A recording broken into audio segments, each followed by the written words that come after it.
مدینہ منورہ کے ایک بہت بڑے محدث تھے میرے استاد، ہم لوگوں نے 2-3 سال ان سے پڑھا، شیخ حماد ابن محمد الانصاری، تقریباً 1 لاکھ حدیثوں کے سند کے ساتھ حافظ تھے، فنا فی الحدیث۔ حضرت جی رحمۃ اللہ علیہ، مولانا انعام الحسن صاحب اور سارے اکابر نظام الدین مدینے میں مقیم تھے، اور روزانہ خصوصی ملاقاتوں کے لیے کچھ نام طے ہوتے تھے۔ وہ ساری ذمہ داری میرے اوپر تھی کہ مدینے کے علماء سے ہمارے اکابر کی ملاقاتیں کرائی جائیں۔ تو ایک دن خصوصی ملاقات میں لے کر گیا حضرت مولانا عمر صاحب پالنپوری رحمۃ اللہ علیہ کو شیخ حماد کے پاس۔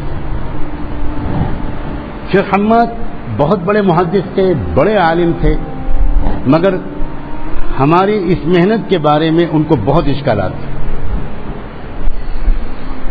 ایک تو وہی سمجھتے تھے کہ ہمارا عقیدہ ٹھیک نہیں، دوسرے یہ سمجھتے تھے کہ ہم بدعات اور شرک کے خلاف اس طرح نہیں بولتے جس طرح بولنا چاہیے، نہیں عن المنکر نہیں کرتے، صاف صاف روک ٹوک نہیں کرتے، لیکن مجھ سے ذاتی طور پر بہت زیادہ محبت کرتے تھے، بہت محبت کرتے۔ یہاں تک ایک مرتبہ انہوں نے مجھ سے کہا کہ ابن خلیل، میرا نام کیونکہ خلیل الرحمن تھا تو عرب سب مجھے خلیلی کے نام سے جانتے تھے۔ عربی کا ان کا جملہ تھا احب فیک کل شیء الا التبلیغ، تمہاری ہر چیز مجھے بہت پسند ہے سوائے تبلیغ کے، اللہ تم کو اس سے چھٹکارا دے۔ میں بھی سوچے ہوئے تھا کہ انشاءاللہ آپ کا بھی وقت لگوانا ہے، یہ تو چیز ہی عجیب ہے، جس کو لگ جائے وہ سب کو جلا کے چھوڑتی ہے، عجیب چنگاری ہے۔ خیر وہ وقت آیا، مولانا عمر صاحب کو لے کر ہم لوگ گئے، رات کے کھانے کی انہوں نے دعوت کی، اور انہوں نے کہا کہ میں چونکہ شیخ عمر صاحب سے بولنا چاہتا ہوں، ان سے کہہ دینا وقت لے کر آئیں اور کھانا ہمارے ساتھ کھائیں، اور مدینے کے علماء کو، عدالت کے قاضیوں ججوں کو انہوں نے مدعو کر لیا، اور وہاں کھانے وانے سے فارغ ہونے کے بعد مجلس جمی، قہوہ اور کھجور کا دور چلا، اور اس کے بیچ میں انہوں نے کہا کہ شیخ عمر ایک بات آج مجھے آپ سے کہنی ہے، اور انہوں نے پھر یہ کہا بڑے احترام کے ساتھ، بڑی محبت کے ساتھ کہ آپ بڑی اچھی محنت کر رہے ہیں، یہ ہو رہا ہے، مگر آپ نہیں عن المنکر نہیں کرتے، آپ برائیوں سے صاف صاف روکتے نہیں، یہاں تک کہ شرک و بدعت بھی آپ دیکھتے ہیں تو آپ اس پر بھی نہیں روکتے۔ اب مولانا عمر صاحب کو اور کیا چاہیے تھا، بہترین موقع ملا کہ سارے علماء کے سامنے دعوت کی حکمت کو کھولیں۔ اب مولانا نے کیا درد مندانہ گفتگو کی، بڑی عاجزی اور تواضع کے ساتھ، بڑے انکسار کے ساتھ یہ کہتے ہوئے کہ آج مدینے کے علماء جمع ہیں، اور مدینے کے علماء جس بات پر فتویٰ دے دیتے تھے، امام مالک رحمۃ اللہ علیہ ساری دنیا کے علماء کی طرف اس کے بعد دیکھتے بھی نہیں تھے۔ امام مالک کی پوری فقہ تو دراصل قائم ہے فقہائے مدینہ پر، اور آج فقہائے مدینہ جمع ہیں، یہ ہندوستان کا اعجمی طالب علم حاضر ہے، یہ اپنا سبق سناتا ہے، اس کے بعد آپ جو فرما دیں گے میں وعدہ کرتا ہوں کہ پھر میں وہی کروں گا جو آپ فرمائیں۔ سچے دل سے انہوں نے بڑی تڑپ کے ساتھ یہ بات فرمائی، اور پھر کہا کہ ایک واقعہ میں سنانا چاہتا ہوں اپنا ذاتی، اس سے آپ کی سمجھ میں آئے گا کہ ہمارا دعوت دینے کا طریقہ کیا ہے اور منکرات سے روکنے کا طریقہ کیا ہے۔ ہم یہ نہیں کہتے کہ یہی ایک طریقہ ہے، لیکن ہمارا طریقہ کیا ہے اس کی وضاحت کرنا چاہتے ہیں۔ تو وہ شیخ حماد بولے حدث ولا حرج، یعنی اطمینان سے گفتگو کی گئی، جتنی تفصیلی گفتگو کر سکیں کریں، ہم سب ہمتن گوش ہیں۔ پھر مولانا نے اپنا ایک واقعہ سنایا کہ ایک بار حضرت جی رحمۃ اللہ علیہ مولانا یوسف صاحب نے اچانک مجھے بلایا، کہا میری عمر اجمیر میں عرس چل رہا ہے، تو ایک جماعت لے کر ذرا وہاں چلے جاؤ۔ تو مولانا عمر صاحب نے اس وقت کہا کہ میں تو سوچنے لگا کہ ابھی کچھ دنوں سے میں دعا مانگنے لگا ہوں اللہ اپنے راستے کی موت نصیب پر، لگتا ہے قبول ہو گئی۔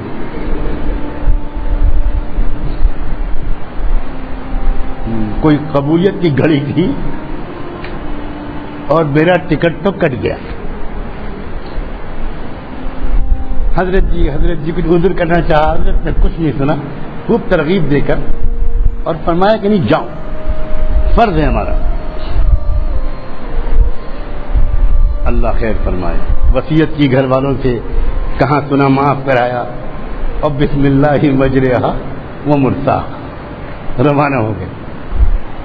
وہاں پہنچے، اب سنو کیا انداز کیا، کہنے لگے کہ حضرت جی کی دعائیں تھیں، توجہات تھیں، یہ طریقہ ہوتا ہے بزرگوں کا، اپنے اوپر کچھ نہیں لیتے۔ اللہ نے ایسی حکمت میرے اوپر سجھائی، ایسا راستہ کھولا جو کبھی پہلے سوچا بھی نہیں تھا۔ کہنے لگے میں وہاں صحن میں جہاں مزار ہے حضرت خواجہ معین الدین چشتی رحمۃ اللہ علیہ کا، اس کے باہر صحن میں ایک کونے میں رومال ڈال کے اپنا چہرہ ڈھک کے اور بیٹھ گیا، اور میں اللہ کی طرف متوجہ ہو گیا، روتے روتے میرا برا حال، دعائیں کر رہا ہوں، اللہ بھیج دیا حضرت جی نے، میں کیا کروں، کیسے کروں یا اللہ، کس طرح یہاں پر بات شروع کروں، کیسے بات کروں، کیا ہوگا یہاں۔ خوب اللہ سے خوب مانگا، اللہ تعالیٰ نے ایک حکمت دل میں سجھائی۔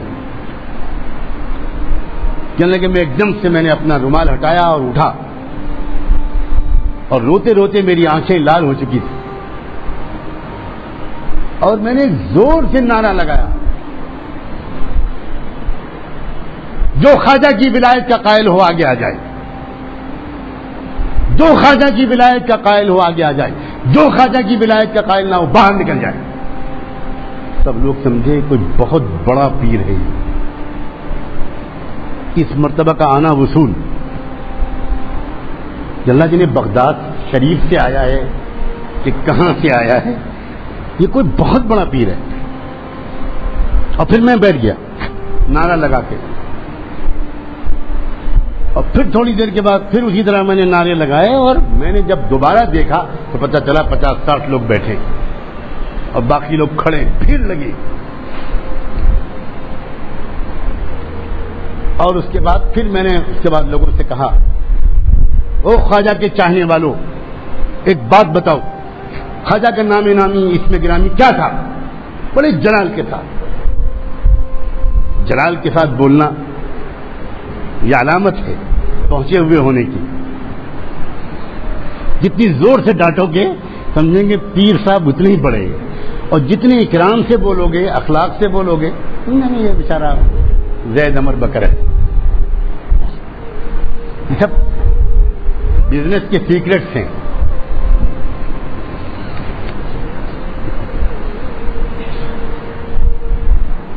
خوب ڈانٹ کے کہا، جو خواجہ کی ولایت کے قائل نہ ہو مردود نکل جائے گا۔ اور لوگوں کا پکا عقیدہ ہو گیا کہ یہ ہے کوئی، آج ملا ہے، 7 سال سے آ رہے ہیں، آج ملا ہے۔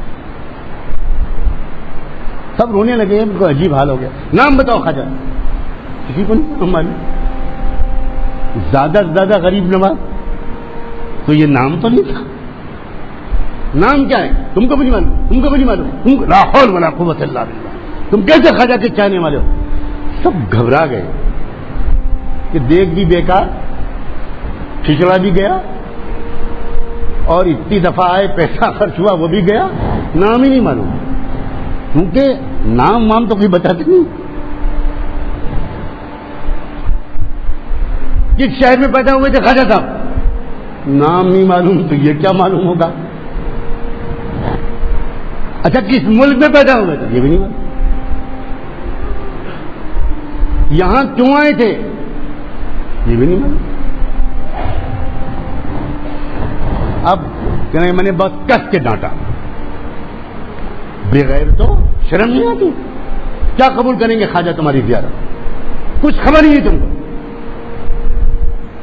سب گھبرا گئے۔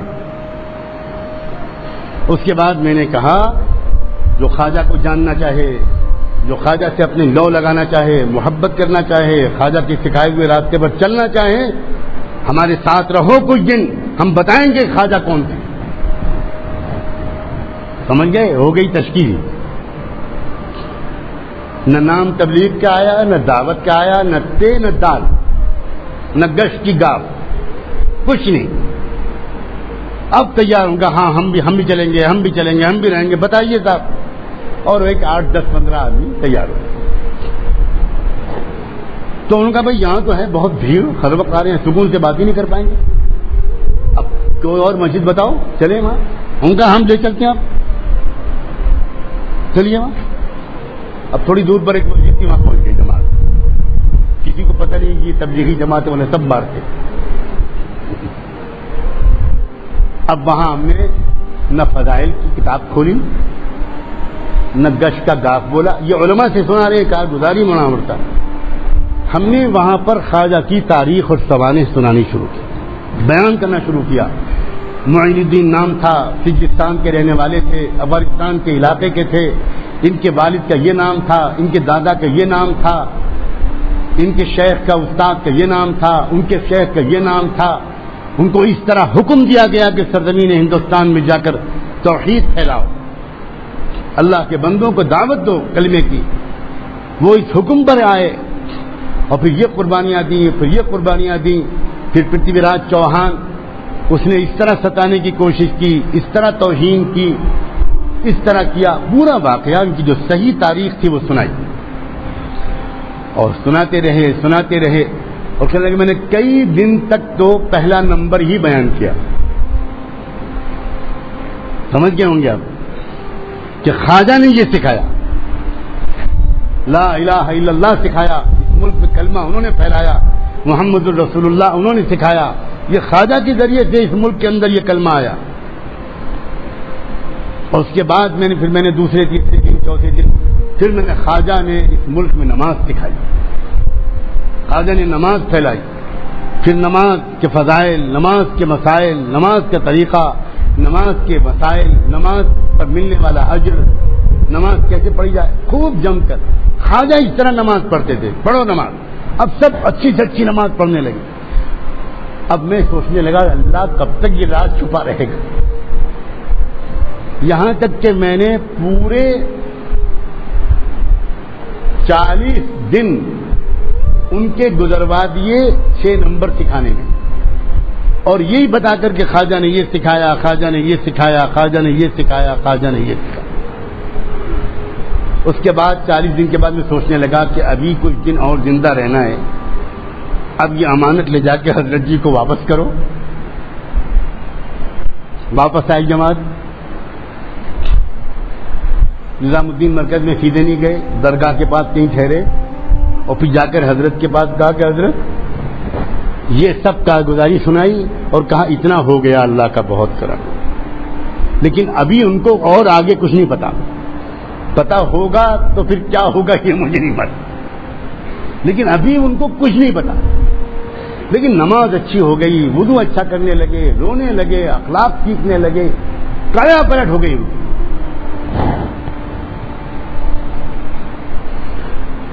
فرمایا لاؤ فجر کی نماز یہاں پڑھواؤ اور میرے بیان میں سامنے بٹھواؤ، اور اللہ کی طرف متوجہ ہو کر دعا مانگو۔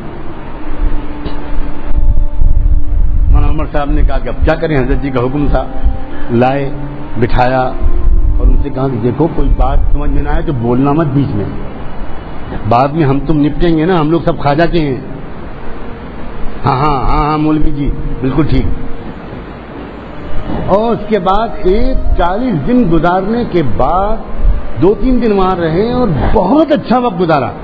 اس کے بعد حضرت جی نے کہا اب اس جماعت کو لے کر دیوبند جاؤ۔ مولانا عمر صاحب نے کہا حضرت کیا بہت جلدی بھیجنے کا ارادہ ہے، کچھ مجھ سے غلطی ہو رہی؟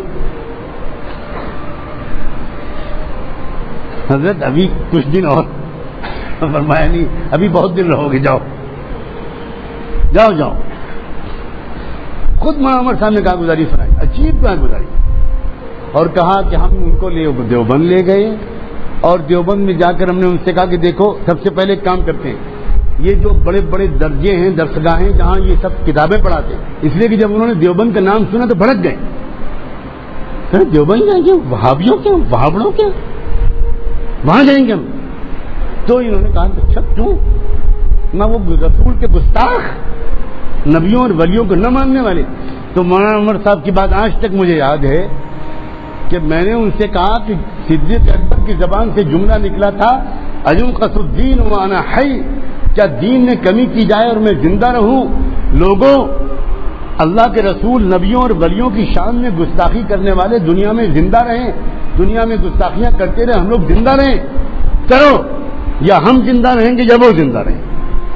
آپ بڑے ہاں یہ ٹھیک، لاٹھیاں لی، وہ بڑی بڑی لاٹھیاں لے کر دیوبند گئے، اور وہاں انہوں نے کہا کہ ہر درجے میں چلنا ہے اور چپکے سے چلنا ہے، پیچھے بیٹھ کے سبق سننا ہے، اور اگر کوئی گستاخی کا کلمہ زبان سے نکلے تم مت بولنا، میں کام تمام کر دوں گا۔ ہاں مولوی جی ڈرنا مت، نبی کے ناموس سے قربان۔ اب جس درجے میں جا رہے ہیں، عشق رسول کا عجب نظارہ دیکھنے میں آ رہا، اس زمانے کا دارالعلوم۔ میرے خود بخاری کے استاد حضرت مولانا فخر الدین صاحب رحمۃ اللہ علیہ، شیخ الحدیث، اس زمانے میں وہی تھے شیخ الحدیث غالباً۔ کیا منظر تھا حضرت مولانا فخر الدین صاحب کے عشق رسول کا، جس نے واقعی وہ منظر نہیں دیکھا اس کو کیسے یقین دلائیں؟ 70-80 سال کی عمر ہو چکی تھی، آخری ذوق تھا، بیماری مرض وفات کی شروع ہو چکی تھی، انتہائی کمزور اور نحیف تھے، سلام کا جواب دینا مشکل تھا، ویل چیئر پر لائے جاتے تھے، آواز ایسی نکلتی تھی کہ کان بعض وقت ہونٹ پر رکھنے پڑتے تھے، مگر اللہ اکبر، جس وقت ان کے شاگرد اور ان کے خادم ویل چیئر سے اٹھا کر ان کو گود میں اٹھا کر سہارا دے کر جب بخاری شریف پڑھانے کے لیے مسند درس پر بٹھا دیتے تھے تو پھر ایسا نظر آتا تھا کہ 40 سال کا مضبوط توانا انسان اب بیٹھا ہے سامنے، 2.5-3 گھنٹے لگاتار بخاری شریف کا درس دیتے تھے، کہیں نظر نہیں آتا تھا کہ ان کے اندر کوئی ذوق، اور جیسے ہی درس پورا ہوتا تھا اور وہ آخر دعوانا ان الحمد للہ رب العالمین والصلاۃ والسلام علی نبیہ الامین وعلی اصحابہ الغر المیامین، آخری جب یہ خطبہ پڑھتے تھے اسی وقت ان کے اندر سے روحانی طاقت واپس لے لی جاتی۔ اس کے بعد اب اگر ہم سلام کرتے تھے تو ان کا جواب سنائی نہیں پڑتا، یہ میں نے خود مہینوں اپنی آنکھوں سے دیکھا۔ تو جب وہ ایسے اساتذہ کے درس میں شریک ہوئے، ایک درس پھر دوسرا درس پھر تیسرا درس، تو اب ان کے عقل نے کام کرنا شروع کیا۔ انہوں نے مولانا عمر صاحب نے سنایا کہ مجھے گھیرا اور کہا کہ بھائی مولوی جی اب چھپاؤ مت، اب ہم سے سچ سچ بتاؤ، ہماری سمجھ میں نہیں آ رہا ہے، ہمیں کیا بتایا گیا تھا کہ دیوبند میں کیا ہوتا ہے، اور یہ کیا دیوبند ہے بھائی؟ یہاں کے اساتذہ چھوڑو، یہاں کے جو گیٹ کیپر ہیں اور جو باورچی روٹی پکاتا ہے وہ بھی تہجد پڑھتا ہے، 10,000 ہزار مرتبہ درود شریف پڑھتے ہیں یہ لوگ 24 گھنٹے۔ یہ کیا لوگ ہیں بھائی، ہمیں کیا بتایا گیا؟ تو مولانا عمر صاحب نے سنایا کہ میں نے ان سے الٹا کہا کبھی جلدی مت کرو، اور جو 2-3 بڑے بڑے باقی ہیں ان کے پاس بھی چلتے ہیں، پھر بات کریں گے۔ جب سب بات ہو گئی اور تب میں نے ان سے کہا کہ دیکھو بھائی اب صاف سن لو، اللہ جانے تم لوگوں کو کیا بتایا گیا، ہم نہیں جانتے، کن کے بارے میں بتایا گیا ہم نہیں جانتے، یہی مسلک دیوبند ہے، یہی دیوبند ہے، یہی دیوبندیت ہے، اور ہم سب یہیں کے پڑھے ہوئے ہیں، یہیں کے پلے ہوئے ہیں، اب بھائی تمہارا جو جی چاہے وہ کرو۔ اب بات صاف ہو گئی۔ تب مولانا عمر صاحب نے ان سے کہا کہ جواب ان کا حضرت کیا تھا، شیخ حماد اور دیگر علماء مدینہ، ان کا جواب کیا تھا؟ ان کا جواب یہ تھا کہ بس جی بہت ہو گیا، اب ہم کو چھٹی دو، ان تمام کو جنہوں نے ہم کو جا کر یہ سب بتایا تھا، انہی لاٹھیوں سے ہم کو ٹھیک کرے گا. گمراہ کر کے چھوڑ دیا ہم کو، جیسے اچھے اچھے لوگوں سے ہمارا رشتہ توڑ دیا. ہمیں کیا گمراہی میں مبتلا رکھا، ہم سے کماتے کھاتے رہے اور ہمیں کچھ نہیں بتایا. تب میں نے ان سے کہا کہ بھائی دیکھو، لاٹھیاں لے کر جاؤ گے، ان کو مارو گے. آپ بتاؤ، اگر لاٹھیاں لے کر ہم نے تم کو مارا ہوتا تو آج تمہارا یہ حال ہوتا؟ نہیں بھائی، یہ راستہ اصلاح کا نہیں ہے. جس طرح صبر سے، محبت سے، احتیاط سے، حکمت سے ہم نے تم کو حق بتانے کی کوشش کی ہے اور منکر سے روکنے کی کوشش کی ہے، بھائی تم بھی اب اسی طریقے پر اپنے اپنے ساتھیوں کو، گاؤں والوں کو اسی طریقے پر تم اس منکر سے روکو. میں یہ سنانا چاہ رہا تھا کہ جب یہ پورا واقعہ ان علماء مدینہ نے سنا اور یہ مولانا نے کہا کہ دیکھیں، منکر کے روکنے کی ایک تدبیر ہم یہ اختیار کرتے ہیں. آپ حضرات بڑے لوگ ہیں، آپ کا فتویٰ، آپ کا سکہ پورے عالم میں چلتا ہے. آپ اپنے طریقے پر منکرات سے امت کو روکیں. آپ ہرگز ہمارے طریقے کی نقل نہ کریں، لیکن ہمارا طریقہ یہ ہے، اب آپ بتا دیں کہ یہ جائز نہ ہو تو ہم چھوڑ دیں. اللہ اکبر. اور اب علماء کتنے مخلص ہوتے ہیں. شیخ حماد زار و قطار رونے لگے، کہنے لگے آج حق واضح ہو گیا. اور خلیل اگلی بار جب جماعت طلبہ کی نکلے تو 3 دن کے لیے تو میں نہیں نکل پاؤں گا، 24 گھنٹے کے لیے مجھے لے کر جانا، میں خود نکلوں گا جماعت. سمجھ میں آ گئی بات؟